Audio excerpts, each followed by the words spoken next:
a half-man, half-bull stalking the dark corridors of a labyrinth, a god taking the form of a beast to kidnap a princess, and finally, a massive wooden horse left abandoned outside the heavily fortified gates of a desperately burning city. For the classical Greeks who lived centuries later, these ancient stories were literal history, did these exact same accounts, and dismissed them entirely as fiction created by a superstitious people. The monsters and the magic were, of course, inventions, but the highly advanced, interconnected world that inspired them was completely real. In the late 19th and early 20th centuries, a few archaeologists began treating specific geographical landmarks described in ancient epic poems as a real-world guide for physical excavation. The most famous was Heinrich Schliemann. Driven by the belief that the Trojan War actually happened, he traveled to a hill in modern-day Turkey called Hisarlik, convinced he would find the walls of Troy. Shortly after, Sir Arthur Evans traveled to the island of Crete, searching for the physical origins of King Minos.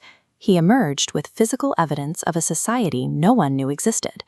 Together, they completely unearthed buried palace complexes and vast hoards of gold jewelry. These physical discoveries proved the ancient legends were rooted in actual geographical locations. When Evans excavated the site of Knossos on Crete, he didn't find a subterranean dungeon meant to hold a beast. He found a sprawling, multi-story palatial complex. This civilization, which Evans named the Minoans, possessed engineering skills far ahead of their time. The palace featured sophisticated drainage networks, freshwater aqueducts, and flush toilets, innovations that predate Roman plumbing by over 1,000 years. As for the Minotaur, the myth stems from a very real Minoan cultural obsession. Their art and religious rituals frequently centered on large bulls, with athletes actively leaping over their horns in dangerous public spectacles. Knossos served as the administrative and economic heart of the Mediterranean's first great maritime superpower. This academic text shows Kamara's ware, a distinct Minoan pottery.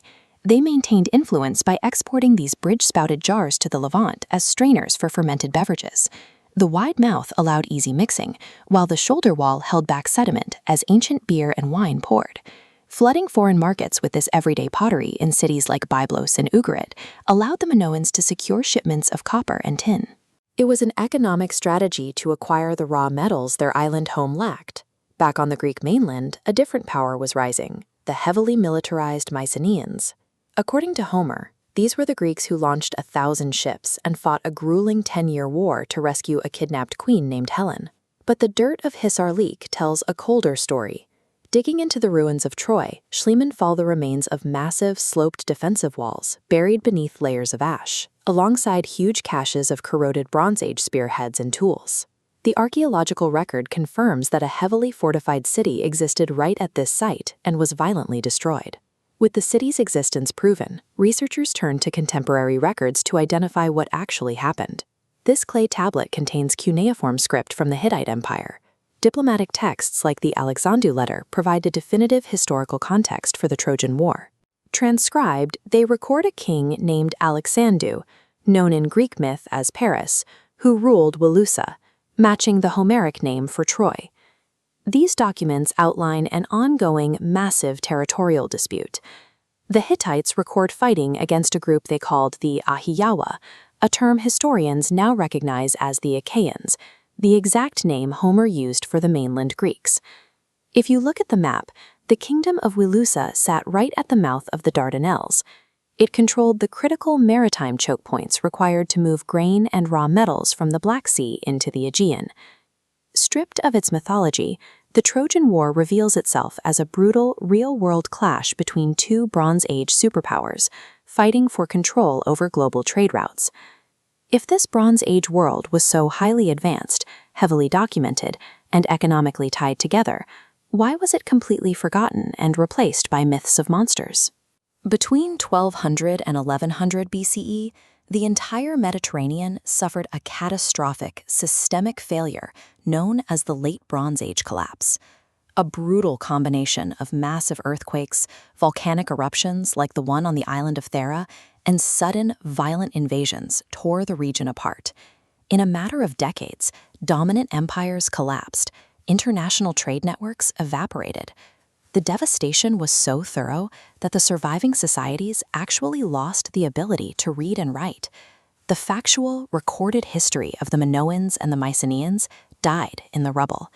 The Mediterranean plunged into a centuries-long dark age of complete cultural amnesia. Hundreds of years later, the dust finally settled. The descendants of the survivors, who would eventually become the classical Greeks, began to build again. And as they expanded, they encountered the massive, silent ruins of their ancestors. They had no written records to explain Hittite diplomacy or Minoan supply chains.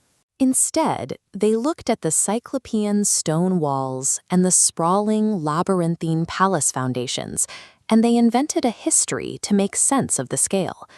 They populated these ruins with demigods, minotaurs, and divine intervention. The Greek myths are the distorted shadows of a fallen world. They prove that even when a civilization collapses into ruin, its memory can survive for 3,000 years, if the story is epic enough.